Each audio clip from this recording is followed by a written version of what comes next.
Hello friends and students, my name is Ritesh Rai from Rai classes. मेरे channel को Rai classes by Ritesh Rai को आप सब्सक्राइब करिए और मेरे वीडियोज़ को लाइक करिए सो डैट कि जितनी भी मेरी वीडियोज़ हैं इंजीनियरिंग मैथमेटिक्स के, इलेक्ट्रिकल साइंस के और अदर भी जो भी सब्जेक्ट्स होंगे आप प्रॉपर वीडियो को प्रॉपर देख पाएंगे। आज मैं जो डिस्कस करने जा रहा हूँ बहुत ही इंपॉर्टेंट टॉपिक है मैट्रिक्स का, और इससे रिलेटेड हमारे पेपर में क्वेश्चन पूछा ही जाता है। मैंने एक वीडियो डाली है जिसमें सारे मैट्रिक्स के इंपॉर्टेंट टॉपिक्स डाला हूँ। उस टॉपिक से रिलेटेड अब मैं सारे क्वेश्चंस डाल रहा हूँ कि किस किस टाइप से क्वेश्चन हमारे पूछे जाते हैं। तो आज का टॉपिक है solution of A system of linear equation matrix. It means हमें नॉन होमोजेनियस और होमोजेनियस मैट्रिक्स होती है, गिवन होती है, उसका हमें सोल्यूशन फाइंड आउट करना होता है। हमें गिवन मैट्रिक्स को चेक करना होता है कि ये कंसिस्टेंट है या इनकंसिस्टेंट है, कंसिस्टेंसी है या इनकंसिस्टेंसी है। यदि कंसिस्टेंसी है तो उसका सॉल्यूशन एग्जिस्ट करेगा, इनकंसिस्टेंसी होगा तो उसका सॉल्यूशन एग्जिस्ट नहीं करता है। कंसिस्टेंसी होगा तो यूनिक सॉल्यूशन होगा और इनफाइनाइट नंबर ऑफ सॉल्यूशन होगा। तो हमें इस टाइप के क्वेश्चन की find the lambda and mu such that no solution, unique solution and infinite number of solution. तो पहला क्वेश्चन है हमारा, एक क्वेश्चन लेते हैं। क्वेश्चन है सॉल्व द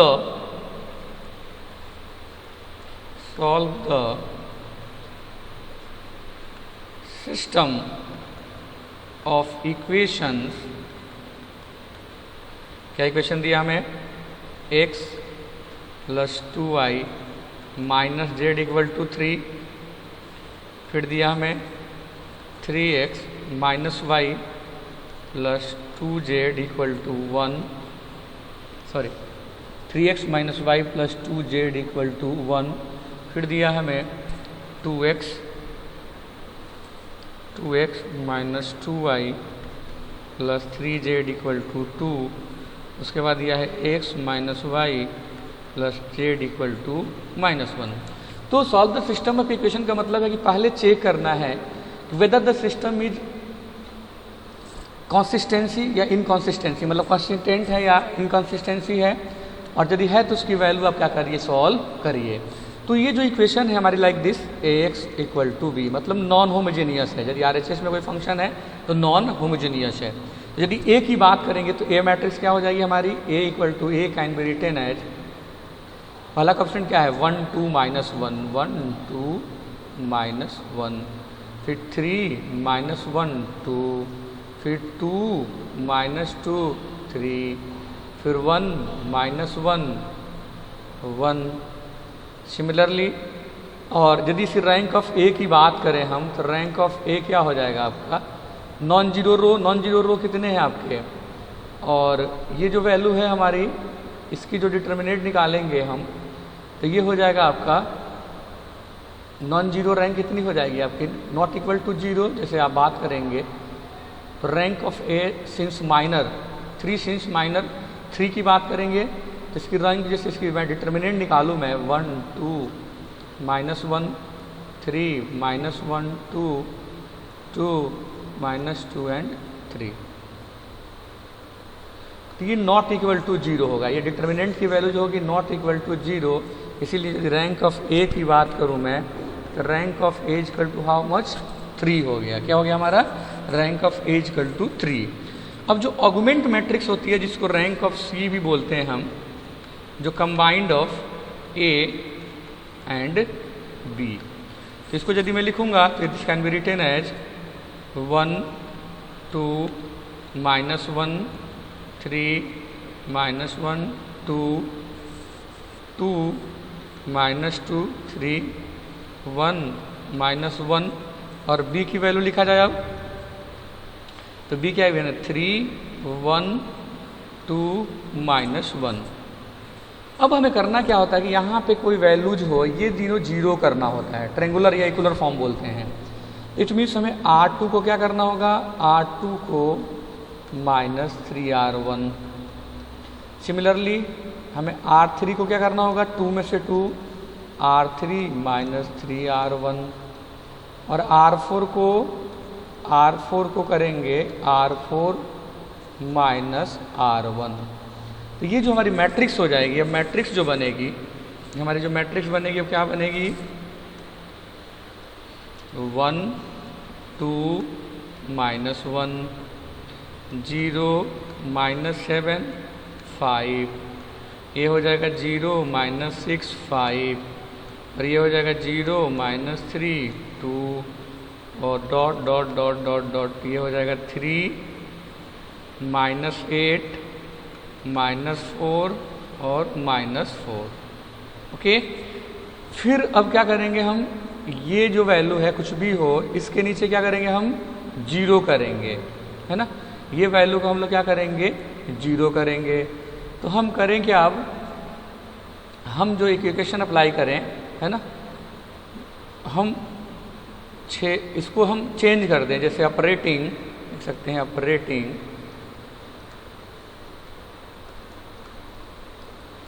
R32, मतलब R3 minus R2, R3 minus R2, R3 can be written as R3 minus R2। Okay, तो this can be written as, ये क्या हो जाएगा हमारा, ये वैल्यू हो जाएगी, इसको सॉल्व करेंगे तो 1 2 -1, ये आपका 0 1 0 0 0, ये हो जाएगा -7, ये आ रहा है -3, और ये हो जाएगा आपका 5, ये हो जाएगा 2, डॉट डॉट डॉट, ये वैल्यू आएंगी 3 4 -8 एंड -4, एक लाइन में 3 4 -8 एंड -4। फिर अब क्या करेंगे हम, जो R3 है, अब नेक्स्ट स्टेप है, R3 को डिवाइड कर देंगे R3/7 से, और R42 है आपका, डिवाइड कर देंगे हम R4 को R4/3 से, है ना। और यदि हम डिवाइड कर दें और इसको कर दें R3 माइनस R2 को हम R3 माइनस R2, मतलब डिवाइड कर दें, फिर हम एक ऑपरेशन लिखा दें R3 को R3 माइनस R2, और R4 को भी लिखें R4 माइनस R2। तो ये जो वैल्यूज आएगी हमारी, हमारा ऑब्जेक्टिव है कि डायगोनल के नीचे 0 होना चाहिए। 1 0 0 0 2 2 1 0 0, ये 1 है। फिर यहाँ पे -1 0 5, ये हो जाएगा 0, फिर डॉट डॉट, ये बी वाला मैट्रिक्स लिखेंगे, बी वाली मैट्रिक्स आ रही है आपकी 3 4 20 एंड 0। तो ये तो क्या हो गया, अब हमारा जीरोज हो गया, है ना। और ये 1 1 है, इसको 5 से डिवाइड करके 1 बना सकते हैं हम। तो यदि मैं अब रैंक ऑफ सी की बात करूं, है ना, तो क्या आ जाएगा, 3 आ जाएगा, है ना, नॉन जीरो रो। और रैंक ऑफ यही ए है, और यही नंबर ऑफ अननोन कितने हैं, एक्स वाई जेड है, तो 3 है, इक्वल टू क्या है आपका, नंबर ऑफ अननोन। तो एक तो सिस्टम हमारा कंसिस्टेंट है ना, ये कंडीशन में सिस्टम क्या होता है, कंसिस्टेंस होता है। तो गिवन सिस्टम, जो हमारा गिवन सिस्टम है, given system is consistent and has a unique solution. क्यों, क्योंकि नंबर ऑफ अननोन भी क्या है, rank of A and rank of C के बराबर है। लेस देन होता तो क्या होता है आपका, इनफाइनाइट नंबर ऑफ सोल्यूशन। तो इक्वेशन क्या हो जाएगी, x + 2y - z = 3, y = 4, 5z = 20। यहाँ से सॉल्व कर लें तो वैल्यू आएगी x = -1, y = 4, z = भी 4। तो ये क्या हो गया आपका, ये जो हमारा आ गया, यही इसके आपका फाइनल सोल्यूशन। ठीक है, अब जो सबसे इम्पॉर्टेंट क्वेश्चन है वो हम करने जा रहे हैं। क्वेश्चन है, ये बहुत ही अच्छा क्वेश्चन पूछा जाता है। क्वेश्चन नंबर 2 है, investigate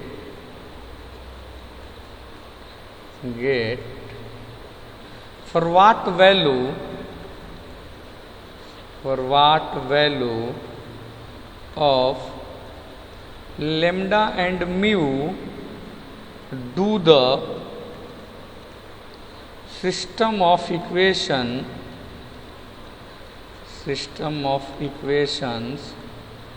have first no solution, second unique solution, third infinite solution. ये क्वेश्चन आता ही आता है पेपर में,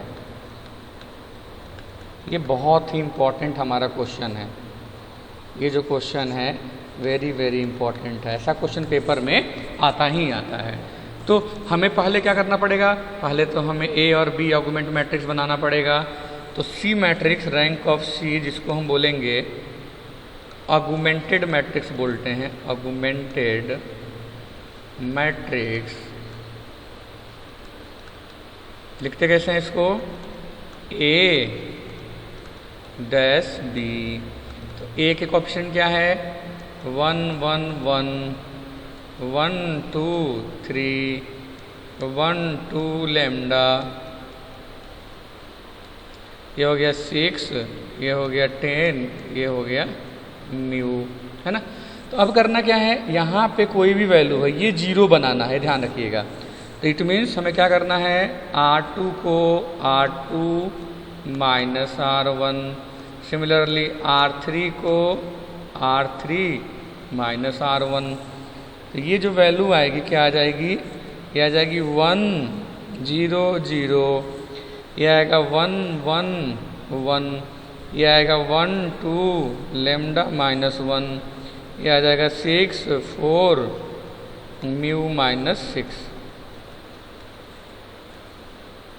ठीक है, फिर यहाँ पे कुछ भी हो इसके नीचे 0, तो क्या करेंगे हम, R3 को R2 में से R3 minus R2, R3 minus R2। तो दिस इक्वेशन कैन बी, ये क्या हो जाएगा, ऐसे ही रहेगा 1 1, ये भी ऐसे रहेगा 0 1 2, ये हो जाएगा 0, ये भी हो जाएगा 0, और ये क्या हो जाएगा, लैम्डा माइनस 3, और ये डॉट डॉट डॉट, ये हो जाएगा 6 4 म्यू माइनस 10। अब यहाँ से, अब तो कुछ हो नहीं सकता, अब यहाँ से समझ में आना चाहिए आपको। केस 1, पहला केस क्या है, कह रहा है केस 1 की find the value of lambda, no solution. तो नो सॉल्यूशन कब होता है, जब rank of A is not equal to rank of C. मतलब सी किसको बोलते हैं, ऑगमेंटेड मैट्रिक्स के। तो रैंक ऑफ ए जो आएगा हमारा वो क्या है, 2 आया है ना। कितना हो गया, यदि मैं रैंक ऑफ ए, दोनों इक्वल नहीं करना है, तो दोनों इक्वल नहीं करना है तो इसकी रैंक ऑफ ए इतने को बोलते हैं और सी पूरे को बोलते हैं।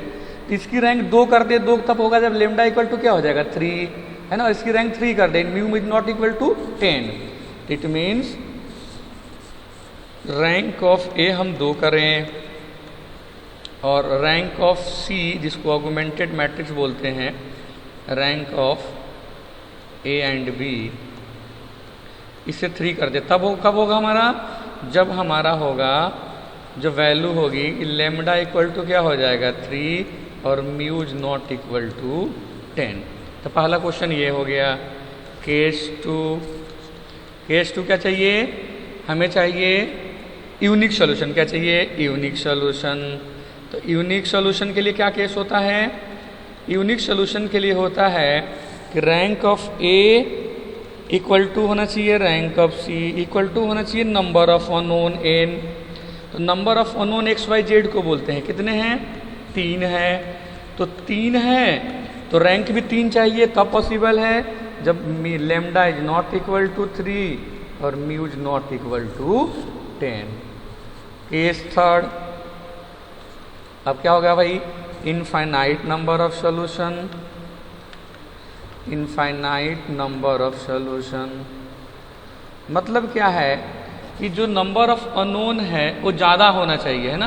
तो नंबर ऑफ अननोन क्या है, 3 है, तो इनकी रैंक 2 कर दो। 2 कब पॉसिबल है, जब लैम्डा बराबर 3 कर दो, म्यू इक्वल टू 10 कर दो, है ना। तो क्या आ जाएगा, rank of A equal to rank of C, और एन क्या होगा, बड़ा होगा क्योंकि एन क्या है 3 है।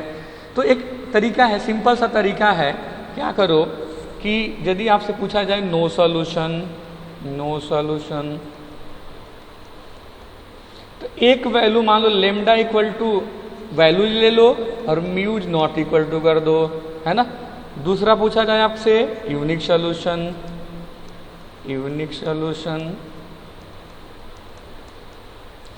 तो यूनिक सॉल्यूशन केस में क्या होगा, यूनिक के केस में होगा हमारा, जब यूनिक की बात करेंगे तो दोनों नॉट इक्वल टू होगा, जो भी value lambda is not equal to जो वैल्यू होगी और म्यूज नॉट इक्वल टू जो वैल्यूज होगी। तीसरा होगा no solution infinite number of solution.